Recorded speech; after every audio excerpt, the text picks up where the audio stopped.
हम पढ़ रहे थे भारत का अपवाह तंत्र, और इस भारत के अपवाह तंत्र में हमने जितने भी थे नदी तंत्र, जो हिमालय और प्रायद्वीपीय, वो सब कुछ हमने पढ़ लिया था।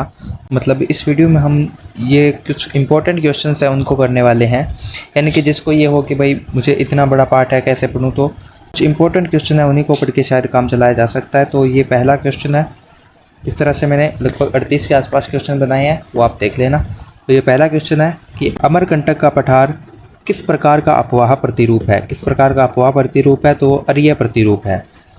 और मैंने ये जो क्वेश्चन है ये इसको देख के बनाए कि पिछले साल किस तरह के क्वेश्चन आए हैं। जैसे कि पिछले साल किसी भी जगह से कोई भी, मतलब आप ज्योग्राफी का कोई भी पेपर उठा के देख लेना, उसमें ये नहीं आया कि किसी नदी का उद्गम स्थल कहाँ पे है, उसकी प्रमुख सहायक नदी कौन सी है, ऐसे क्वेश्चन नहीं आए हैं। मतलब कुछ इंपॉर्टेंट क्वेश्चन ही आए हैं। जैसे कि अगर मैं पिछले साल के अपने पेपर की बात करूं तो हमें या तो बांध से क्वेश्चंस मिले हैं या फिर जो अपने जो 5 प्रयाग थे उनसे क्वेश्चन मिले हैं। और एक क्वेश्चन आया था कि सिंधु को तिब्बत में किस नाम से जाना जाता है। एक क्वेश्चन था कि जम्मू कश्मीर की राजधानी जो श्रीनगर है वो किस जगह पे स्थित है, या किस नदी के किनारे स्थित है। तो इस तरह के क्वेश्चन आते हैं, ना कि उद्गम स्थल, इसकी लंबाई चौड़ाई मोटाई कितनी है, ऐसे क्वेश्चंस नहीं आते।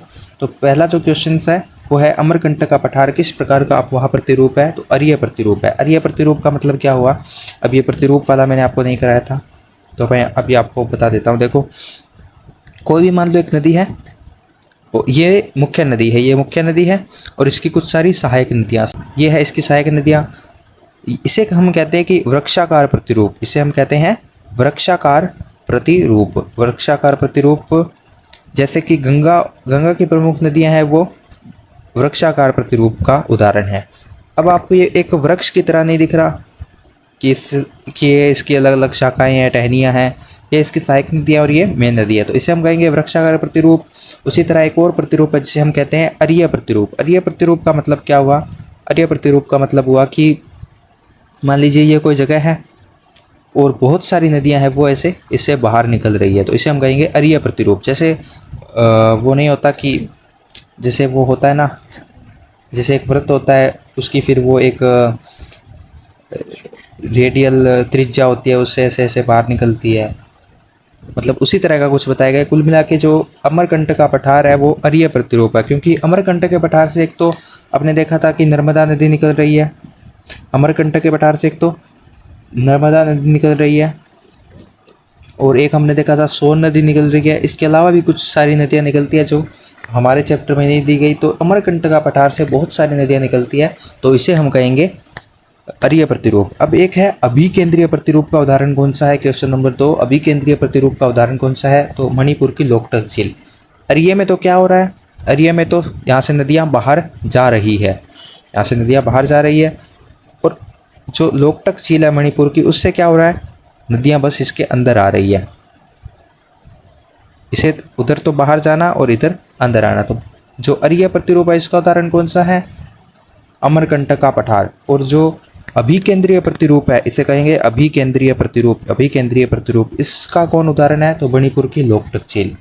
मणिपुर की लोकटक झील कहाँ पे स्थित है, तो वो अपने मेघालय में स्थित है। तो इसके अलावा तीसरा जो क्वेश्चन है वो है कि बारहमासी, सदा नीरा, युवा और डेल्टाओं का निर्माण करने वाली नदियाँ कौन सी है, तो ये हिमालय अपवाह तंत्र की नदियाँ हैं। अब इसी क्वेश्चन को थोड़ा उल्टा कर दो कि कौन सी ऐसी नदियाँ जो बारहमासी नहीं है, जो वर्ष भर नहीं बहती, ग्रीष्मकाल में सूख जाती है, प्रौढ़ावस्था में है, डेल्टाओं का निर्माण है वो थोड़ी कम अवस्था में करती है, तो उसका जो आंसर है वो प्रायद्वीपीय नदी तंत्र आ जाएगा, इसका हिमालय अपवाह तंत्र आ जाएगा। ठीक है, तो किस पठार के कारण जो इंडो ब्रह्मा नदी है, ये प्रण गलत लिखा गया है, ब्रह्मा है, तो इंडो ब्रह्मा नदी है वो 3 भागों में बंट गई, तो वो है पोटवार या दिल्ली रिज के उत्थान के कारण। उसके बाद अगला, सिंधु का उद्गम होता है बोखरचू हिमनद में, तिब्बत में कैलाश श्रेणी से। ठीक है, तो वो सिंधु का उद्गम कहाँ से होता है, बोखरचू हिमनद। हमने काफ़ी सारे हिमनद पढ़े थे, एक तो पढ़ा था सिंधु का उद्गम हुआ बोखरचू हिमनद से, गंगा का उद्गम हुआ गंगोत्री हिमनद से, फिर यमुना का हुआ यमुनोत्री हिमनद से, फिर जो घाघरा है उसका उद्गम हुआ मापचा चुंगू हिमनद से, फिर घाघरा की एक सहायक नदी थी शारदा या सरयू, उसका उद्गम हुआ मिलाम हिमनद से। तो इतने सारे हमने हिमनद पढ़े थे। तो सिंधु का उद्गम हमने पढ़ लिया है। उसके बाद में अगला है सिंधु का अन्य नाम क्या है। इसका सिंगी खबानिया शेरमुख नाम है। सिंगी खबानिया शेरमुख नाम है। फिर है सिंधु की कौन सी सहायक नदी है जो पूर्णतः भारत में मिलती है। तो ये मिलती है व्यास नदी, क्योंकि हमने कहा था कि ये हिमाचल प्रदेश से निकलती है और पंजाब में हरिके के पास रावी से मिल जाती है। ये रावी थी और ये व्यास थी। तो व्यास वैसे छोटी नदी है लेकिन हिमाचल प्रदेश से निकली और पंजाब में हरिके के पास रावी से मिल गई। तो पूर्णतः भारत में मिलने वाली नदी कौन सी है, तो व्यास है। अब भाखड़ा नांगल का पोषण कौन सी नदी करती है, तो सतलुज नदी करती है, हमने पढ़ाया था। भारत का सबसे बड़ा अपवाह तंत्र कौन सा है,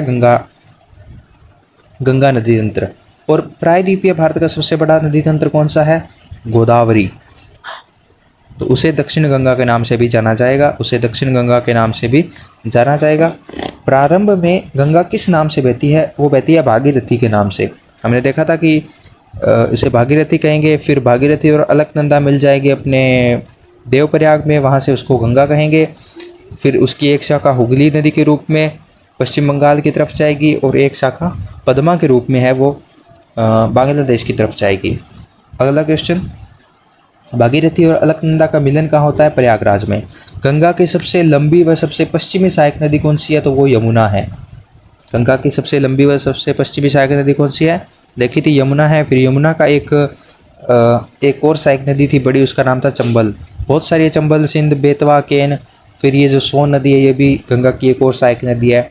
जबकि ये वाली जो जितनी मैंने नदियाँ अभी बताई है ये वाली यमुना की सहायक नदियाँ हैं। तो हमारा क्वेश्चन है कि गंगा की सबसे बड़ी व सबसे लंबी पश्चिमी सहायक नदी कौन सी है, यमुना। गांधी सागर बांध कोटा में है, वो किस नदी पे बना है, तो वो चंबल नदी पे बना है।